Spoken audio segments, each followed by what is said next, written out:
These are the 20 things that you need to know before the next NBA season, focusing on numbers 11 through to 20, since part 1 has already covered 1 to 10. The 11th thing that you need to know before the next season starts is how Klay Thompson will have a resurgence in Dallas. People are forgetting who Klay Thompson really is, as now that he's back to being a third option on an offense like he was with Curry and Durant, Klay will get back to being a productive 3-and-D type player. Within the Mavericks offense, he's going to receive ball screens to free him up for his catch-and-shoot opportunities, as between Gafford, Washington and Lively, they have plenty of good ball screeners, which will allow Klay Thompson to get a lot more open looks than he was getting last season with the Warriors. There's also going to be a lot more space on the court for him to work into. Now he's alongside Luka and Kyrie Irving, who demand the majority of an opposing defense's attention. With the Mavericks, Klay Thompson is going to get the chance to show his former team why they should have just paid him the money he thought he deserved. Last season with Golden State, he shot 38% from 3, which is actually above league average. But it's his lack of ability to get downhill that hurt his overall shooting numbers, as since the injuries, Klay Thompson has been able to put together a season where he shot over 43% from the field. However, this hasn't been a strength for Klay throughout his entire career, as even in the 2019 season with KD and Curry alongside him, he still only shot 46% from the floor, which is only 3 percentage points higher. What's going to be the most important part of this season for Klay Thompson will undoubtedly be chemistry. If Dallas comes out all guns blazing at the start of the season, playing a fast pace and running the ball up the floor, this will benefit Thompson, as the ball will likely be moving on offense. But if Luka and Kyrie are still dealing with nagging injuries, the Mavericks could fall into a slower play style, which could hinder Klay's ability to find an open shot. But if we focus on the best case scenario, which is Dallas running the ball, Klay will thrive in this role, making timely baskets like Ray Allen was when he went to Miami. Now with less pressure to make plays off the dribble, I fully expect Klay Thompson to have one of his most efficient seasons, helping the Mavericks to make another deep playoff push. The 12th thing that you need to know before the next NBA season starts is how DeMar DeRozan with the Kings will put them back into the playoffs. Sure, DeRozan isn't the player he used to be, having a down year with Chicago last season, but now that he's with the Kings, he's not going to have to be the number one option on offense, as De'Aaron Fox will likely be taking the majority of the team's shots. DeMar DeRozan's ability to score in isolation is something the Kings have been in desperate need for years now, as once they lost Monk and Herder due to injuries at the end of last season, the Kings' offense grinded to a halt. Fox, Sabonis and Keegan Murray weren't able to generate consistent offense, especially once the possessions began to slow down, forcing De'Aaron Fox to take tougher shots. Once they lost Malik Monk, there really wasn't a secondary shot creator on the floor. Domantas Sabonis is a great playmaker for his position, but he's unable to generate offense for himself. Keegan Murray is still very limited at this stage of his career, as he's mainly just making catch and shoot shots. But this is where DeMar DeRozan will make the biggest difference for the Kings. With his well-known ability to generate offense out of isolation and in the mid-range, he's going to be able to keep the scoreboard ticking over even when the game slows down. The plays I'm going to show you are all in isolation situations, which is where the Kings will be needing him. Here with his back to the basket, DeMar makes a quick, decisive move to the rim for 2. Scoring in isolation is all about making quick and decisive decisions to beat your opponent, as he now uses a series of pivots to rise up over Caleb Martin, drawing the foul and 1. Now with his back to the basket on Jason Tatum, DeRozan will quickly fake middle and then fade back into space for the jumper. Here with the bigger Lauri Markkanen on him, he's going to face him up and use a crossover to get by for the reverse jam. Here again with Markkanen, DeMar uses a step-through move to create the angle to score. With the Kings' isolation game being very weak, DeMar will definitely help them out. But on just how good of a fit DeMar DeRozan will be with the Kings is admittedly not the best, but it's not horrible either. DeRozan is super durable, as he actually leads the NBA in total minutes played last season, and while playing all these extra minutes, he also averaged a career low in turnovers per game. And as for his perceived poor three-point shooting, DeMar shot 33% on 3 attempts per game in 2024, which is not horrible. This paired with his ability to generate offense all by himself will take some much needed pressure off of guys like Fox, Monk and Sabonis, as he's more than capable to generate offense every single time down the floor for the Kings if need be. The 13th thing that you're going to need to know before the next NBA season starts is just how good the Orlando Magic will be. Last season, the Magic made the postseason, led by Paolo Banchero and Franz Wagner, who gave Orlando a combined 42 points per night.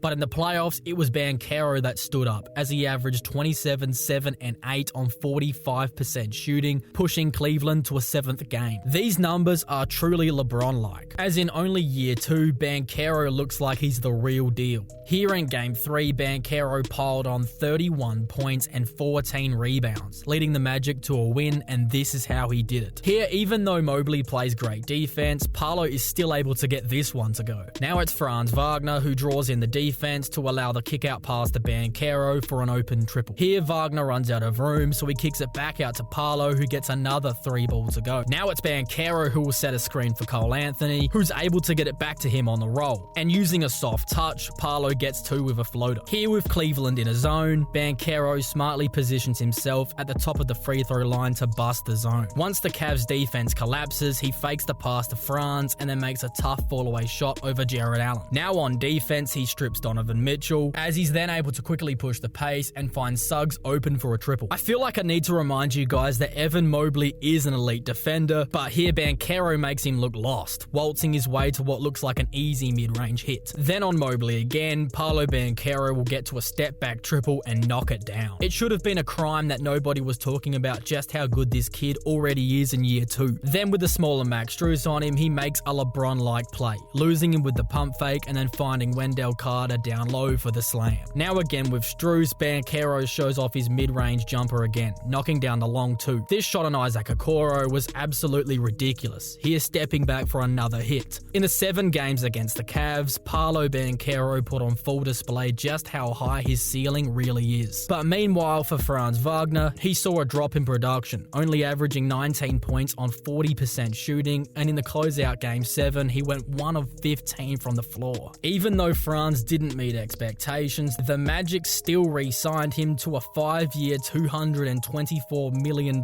deal, which was a questionable decision to say the least, but only time will tell if it was a good one or not. But one great move that the Magic front office made was to sign the 2-time champion Kentavious Caldwell-Pope after the Nuggets didn't want to pay him the money he thought he deserved. KCP is a huge addition for the Orlando Magic, as he gives them a great locker room presence and the championship DNA required to push this team to the next level. Then on the court, he's an elite 3-point shooter, making 40% of his shots from downtown, and on defense, he's able to clamp up opposing guards. With Paolo Banchero heading into his 3rd season and the new addition of KCP, this Orlando Magic team will be no pushovers next season, and that's for sure. The 14th thing you need to know before the next NBA season is how we're about to witness the rise of Jonathan Kuminga. When the Warriors were in trade discussions surrounding Paul George, it was first thought that the Clippers were just being petty, not wanting to make Golden State better, as instead the Clippers elected to give up their superstar for nothing, instead of maybe getting something back from Golden State. However, this actually wasn't the case, as reports came out that shined light onto the real reason the deal wasn't made, and those reasons were due to the Warriors not wanting to trade Jonathan Kuminga. In the coming years, this decision will either be looked upon as a horrible mistake or a masterstroke. Now personally, I don't think it was a horrible decision. I mean, Paul George hasn't exactly delivered in the playoffs for the Clippers recently, either being injured or just underperforming, and Kuminga has quietly had a great start to his career. For example, if we take the first 3 seasons of his career and put them side by side with the first 3 seasons of the career of Giannis Antetokounmpo, they look very similar. Now, I'm not saying that Jonathan Kuminga is the next coming of Giannis, but when Giannis was drafted into the NBA, he was a very raw talent, only averaging 6.8 points in year 1. But then in year 2, he upped those numbers to 12.7, and by year 3, he was averaging 17 points per game. This is important because over the next 3 seasons, Giannis would average over 20 points per game, becoming a rising star in the league, which then led him to win multiple MVPs, a Defensive Player of the Year, and a championship. With the current timeline of Jonathan Kuminga heading into his 4th season, this is where Giannis began to assert himself as a rising star. If Jonathan Kuminga can even accomplish half of what Giannis did, the Golden State Warriors would have made the right decision. With the Warriors not trading Kuminga, they clearly still believe that he could develop into a superstar, and personally, I don't think it's crazy to suggest that. If JK can give the Dubs 22, 8, and 5 like Giannis did in year 4, this will go a long way to Golden State playing into late May. The 15th thing you need to know before the next NBA season is about the situation in Charlotte. If you didn't already know, LaMelo Ball is an incredibly talented player. From his offensive package to his unreal playmaking, LaMelo should be a top point guard in the league. However, because of injuries and off-court shenanigans, LaMelo hasn't played enough games to cement himself as a rising star. Taken in the same draft as Anthony Edwards, his career has had a very different path, with LaMelo still trying to put together a fully healthy season, while Anthony Edwards just led his Timberwolves to the conference finals. With Michael Jordan out of the door, Charlotte have made some big changes, bringing in new management and a new coach. This new management group will have a fresh pair of eyes on the situation at hand, and now that the Hornets struck gold with Brandon Miller, Charlotte might look to lean more toward him, which would either see LaMelo become the second option, or they would look to trade him. In only his rookie season, Brandon Miller averaged 17, 4 and 2 on 44% shooting, as he's looking like the next coming of Paul George. So with elite company, LaMelo needs to have a comeback season, with not only just his availability, but his play on the court. I'd personally like to see LaMelo adjust his shot selection, as he often finds himself taking really tough off-the-bounce triples that hurt his numbers and, most importantly, the offensive flow of his team. Despite the sometimes questionable shots, he still shot 35% from deep. And when you look deeper into the numbers, they tell the same story as the eye test. From above the break, which is where he takes his off-the-bounce triples, LaMelo shot 32%, which is below league average, compared to his 70% shooting in the right corner and 40% shooting in the left. Now, these in-the-corner shots do have lower volume, but he's still making them. And most importantly, these shots are coming off the catch, not off the bounce. These are the shots I would love to see him take more often, and if he does, it'll not only help out his game, but his team's also. The 16th thing you need to know before the next NBA season is how the Houston Rockets are going to make a return to postseason action. Last year, the Rockets finished the season with a record of 41 and 41, a 19-game improvement from the previous year. The addition of head coach Ime Udoka brought a much-needed sense of identity and culture, helping the young players develop in an environment geared toward winning. Before Udoka, the Rockets were a chaotic mess under Stephen Silas, and in the 2022-23 season, they were ranked 29th in defensive rating. However, last season they made a huge turnaround and actually ranked 9th best in defense, signaling a big step forward. Despite this progress, the team still lacks offensive play, as they rank 20th worst in the league. The addition of rookie Reed Shepherd is expected to boost their offense significantly. Shepherd's ability to shoot from deep and his impressive performance in the Summer League, where he averaged 20 points per game, show his potential impact. His dribble handoff game with Alfred Şengün and Steven Adams will be a key asset, as his high basketball IQ, vision, and passing skills will improve the team's spacing and ball movement. Reed Shepherd just feels like a perfect fit for the Rockets, and they should feel lucky that he landed in their laps. Another key addition to the team's success will be a healthy Tari Eason. Unfortunately for Eason, he had to undergo season-ending surgery last year, limiting him to just 22 games. This was a stark contrast to his rookie season, where he played all 82. Looking on the bright side though, Eason is a great young talent, and he fits in perfectly with Udoka's mindset, as he's a winning player who does all the little things on the court. His impact was clear last season when he was a plus 88 when he was on the court, showing that the Rockets are much better when he's playing. For Jalen Green though, he had an up and down year, playing well enough offensively, but on the defensive side of the ball he was severely lacking, and under coach Udoka that isn't going to fly, as at times he benched Jalen at the end of games due to this. After seeing this, the Houston front office did not offer him an extension. For Jalen, he needs to work on his defensive effort in the offseason if he wants to stay in Houston long term. Then when we move to Alperen Şengün, he was having a great season, putting up 21, 9 and 5 on 53% shooting. But in a game versus the Kings, that all changed, as he suffered a season-ending injury. After the season, it seemed like the Rockets front office forgot about just how talented he was when he was healthy, or they know something about the injury that we don't, as they also didn't offer him an extension. With a squad that's good enough to make some noise in the postseason, but still have questions around who's going to be in the long-term plans, this should be an exciting season for Rockets fans. The 17th thing you need to know before next season is how Jimmy Butler is in a contract year. By now, we all know the difference between postseason and regular season Jimmy Butler, as at times in the regular season, it feels like he's just doing side quests. But now that he's in a contract year, we might just see playoff Jimmy during the regular season. When Jimmy's in peak form, he's arguably a top 10 player on the NBA, and we saw that firsthand in the 2023 postseason, where he led the Miami Heat to the NBA Finals, beating Milwaukee, New York, and Boston. However, last season, because of injury, we didn't get to see playoff Jimmy, and in the regular season, he was only available for 60 games. Without him, the Miami Heat fell to the Boston Celtics in 5 games, despite big performances from Bam and Tyler Hero. Then after the series, something interesting happened between Jimmy and Heat GM Pat Riley. Only days after the Heat lost to the Celtics, Jimmy Butler had this to say on social media. You got it? Yep. 1, 2, 3, action.